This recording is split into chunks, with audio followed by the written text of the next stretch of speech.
जय श्री कृष्णा। दोस्तों, कहा जाता है कि भाग्य बहुत बलवान है। मनुष्य को अपने जीवन में जो कुछ भी प्राप्त होता है, जैसे कि सुख दुख, धन और गरीबी, रिश्ते नाते, यश अपयश, ये सब मनुष्य को उसके भाग्य द्वारा ही प्राप्त होता है। कोई लाख कोशिश क्यों ना कर ले, हजार जतन क्यों ना कर ले, परंतु फिर भी कोई किसी के भाग्य का लिखा मिटा नहीं सकता। अगर किसी मनुष्य के भाग्य में सुख लिखा है, धन लिखा है, और वह मनुष्य कैद खाने में बंद क्यों ना हो, लेकिन फिर भी उसका भाग्य उसके पास भाग कर जरूर आएगा। दोस्तों, इसी विषय पर प्रस्तुत है आज की यह एक सुंदर सी कहानी। जो भाग्य में लिखा है वह भाग कर आएगा। किसी प्रदेश में एक गरीब गडरिया रहता था, जिसके यहाँ एक के बाद एक 4 बेटियों का जन्म हुआ। गडरिया और उसकी पत्नी चाहते थे कि उसके घर में पुत्र का जन्म हो, परंतु उनके भाग्य में पुत्र का सुख नहीं था। पुत्र की इच्छा रखने वाले दोनों पति पत्नी अपने बेटियों से प्रेम नहीं करते थे। वे दोनों हमेशा अपने बेटियों को कोसते रहते थे। पता नहीं वह कौन सी मनहूस घड़ी थी जब हमारे घर 4 लड़कियां पैदा हुई। हमारे जीवन की आफत बन गई हैं ये 4 लड़कियां। बिल्कुल भाग्यहीन हैं ये 4 लड़कियां। पिता के ऐसे ताने सुनकर बेटियां दुखी होकर कहती, पिताजी ऐसा मत कहिए, हम भाग्यहीन नहीं बल्कि भाग्यवान हैं। हमारे भाग्य में बहुत सुख लिखा है। एक दिन की बात है, गडरिये की पत्नी ने गडरिये से कहा, घर में थोड़ा सा आटा तो पड़ा है, घी भी है, हलवा खाने का मन कर रहा है, क्यों ना आज हलवा बना दूं। पत्नी की इच्छा सुनकर गडरिया राजी हो गया। गडरिया और उसकी पत्नी चाहते थे कि जब उनकी बेटियां सोई रहें तभी हलवा खाया जाए। उसकी पत्नी हलवा बना ही रही थी कि उसी बीच एक एक करके उसकी 4 बेटियां उठ गई। अब तो गडरिया सोचने लगा, ये 4 भुक्खड़ लड़कियां कहीं मेरा सारा हलवा ना खा जाएं, क्यों ना इन सबको मैं जंगल में छोड़ आऊं। ऐसा सोचते ही गडरिये ने अपने बेटियों से कहा, चलो हम दूर जंगल में बैर खाने चलते हैं। लड़कियों को बैर बहुत पसंद थी, इसलिए वह तुरंत तैयार हो गई। गडरिया उन 4 लड़कियों के साथ बैर के जंगल चला गया। वहाँ पर बहुत सी बैर की झाड़ियाँ थीं। गडरिया अपने साथ ओढ़ने के लिए बहुत बड़ा कंबल लेकर गया था। उसने उन 4 लड़कियों से कहा, तुम उधर बैर खाओ, मैं यहाँ पर बैठा रहूँगा। जब तुम बहुत सारे बैर खा लोगी तो तुम मुझे यहीं पर मिलना। यह सुनकर लड़कियाँ जंगल में बैर तोड़ने के लिए आगे निकल गई।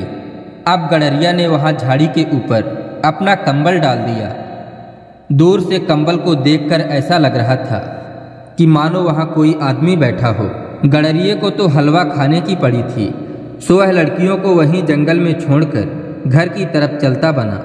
आज गडरिया बहुत खुश था और मन ही मन कह रहा था, शुक्र है भगवान का जो उन बदनसीबों से मेरा पीछा छूटा।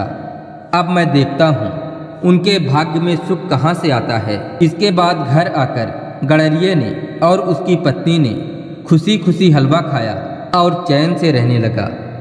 समय तो अपने गति से चल रहा था और देखते ही देखते कई वर्ष बीत गए। लड़कियों के कारण गडरिये के घर में चहल पहल रहती थी, परंतु लड़कियों को जंगल में छोड़ने के बाद गडरिये और उसकी पत्नी को घर काटने को दौड़ने लगा। वे मन ही मन अपने बेटियों को याद करने लगे। एक दिन दुखी होकर गडरिया अपने पत्नी से बोला, हमने अपनी मासूम बच्चियों को जंगल में छोड़कर बहुत बड़ा पाप किया है। इतने साल बीत गए, पता नहीं वे किस हाल में होंगी। यह सुनकर गडरिये की पत्नी बोली, ऐसा मत कहो, मेरा मन कहता है कि हमारी बेटियां जरूर किसी अच्छी जगह पर ही होंगी। तब अपनी पत्नी से विचार विमर्श कर गडरिया अपने बेटियों को ढूंढने जंगल की ओर चल पड़ा। वहाँ उसने आसपास के लोगों से लड़कियों के बारे में पूछताछ की, परंतु कोई भी उनके बारे में कुछ नहीं जानता था। एक दिन जंगल में गडरिये को एक आदमी मिला। उसने गडरिये को बताया कि जंगल के आसपास कोई बस्ती नहीं है, यहाँ तो रात को खतरनाक जानवर घूमते रहते हैं। यह सुनकर गडरिया आगे बढ़ने लगा। कुछ दूर बढ़ने पर उसे कुछ हड्डियां दिखाई दी। अब तो उसे पूरी तरह विश्वास हो गया कि उसकी बेटियों को जंगली जानवरों ने खा लिया है। वह जोर जोर से रोने लगा। थोड़ी देर बाद घोड़े पर सवार एक सुंदर युवती उस रास्ते से गुजरी और उस युवती ने गडरिये से पूछा, आप क्यों रो रहे हैं? तब गडरिये ने उसे पूरी बात बताई। गडरिये की बात सुनकर वह युवती मुस्कुराने लगी और बोली, मैं आपको एक कहानी सुनाती हूँ। युवती ने कहानी सुनाना प्रारंभ किया। एक बार एक आदमी अपने 4 बेटियों को जंगल में लेकर गया। उस आदमी ने एक झाड़ी के ऊपर अपना कंबल रखा। लड़कियां दूर से उस कंबल को अपना पिता समझती रहीं। उन लड़कियों ने जंगल में खूब बेर खाए और कुछ बेर अपने माता पिता के लिए भी रखे।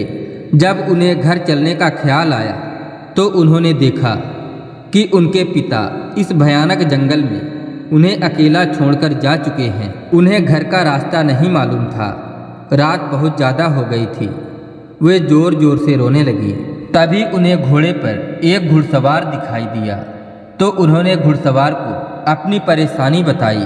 घुड़सवार बोला, मैं इस प्रदेश का राजा हूँ, तुम मेरे साथ चलो।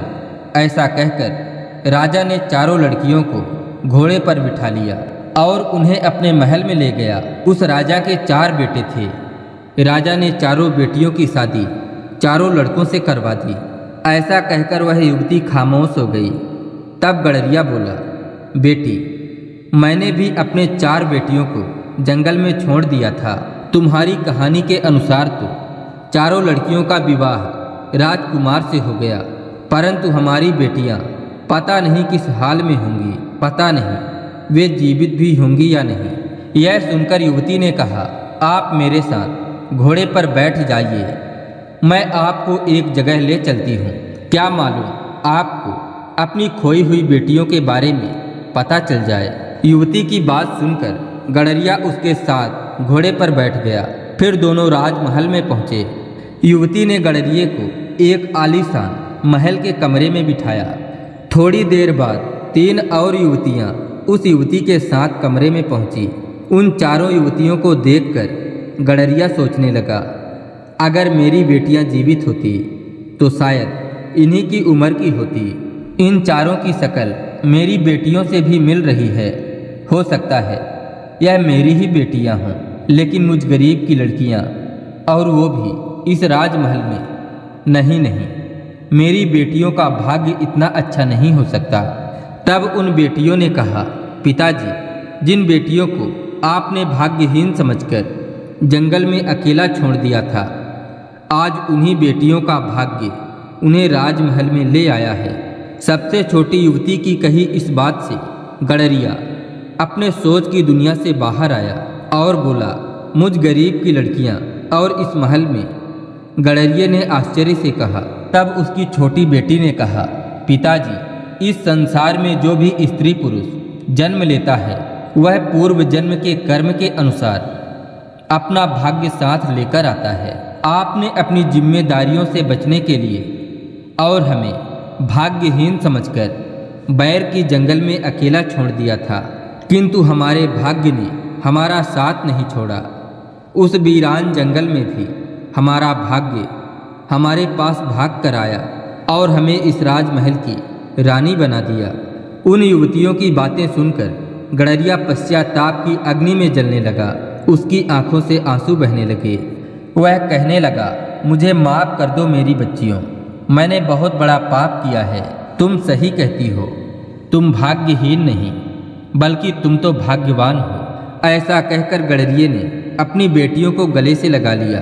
बेटियों ने अपने माता पिता को क्षमा कर दिया और उन्हें रहने के लिए एक सुंदर सा घर और बहुत सा धन दिया। गडरिया अपनी पत्नी के साथ आनंद पूर्वक घर में रहने लगा। इस प्रकार उसकी बेटियों के भाग्य से उसका जीवन भी परिवर्तित हो गया। आखिर यह बात सच ही साबित हो गया कि भाग्य का लिखा कोई छीन नहीं सकता। जो भाग्य में लिखा होता है वह भाग कर आता है। दोस्तों, यदि आपको यह कहानी अच्छी लगी हो तो वीडियो को एक लाइक ज़रूर करें और कर्म भाग्य से जुड़ी अनेकों कहानियों को सुनने के लिए कर्म और भाग्य प्लेलिस्ट को एक बार जरूर सुनें। मिलते हैं अगले वीडियो में, तब तक के लिए जय श्री कृष्णा, राधे राधे।